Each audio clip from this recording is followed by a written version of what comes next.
really enjoyed reading your annual letters and your annual report, and I've gone back and read all the older ones too. They're terrific. I have also enjoyed reading the 2 books by Peter Lynch.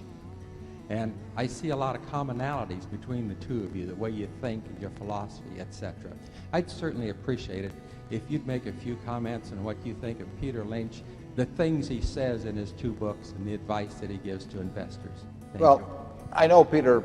I don't know him well, but we played bridge together in Omaha, as a matter of fact. And I like him personally, and obviously he has an outstanding record, and he has written those 2 books which have been bestsellers about his investment philosophy. I don't really have anything.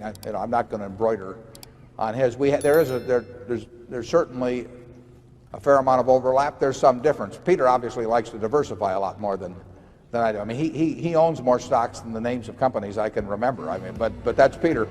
And I've said in investing in the past that there's more than one way to get to heaven, and that there isn't a true religion in this, but there's some very useful religions. And Peter's got one, and I think we've got one that's useful too. And there is a lot of overlap. But I would not do as well if I tried to do it the way Peter does it, and he probably wouldn't do as well if he tried to do it exactly the way I do it. I like him personally very much. He's a high-grade guy.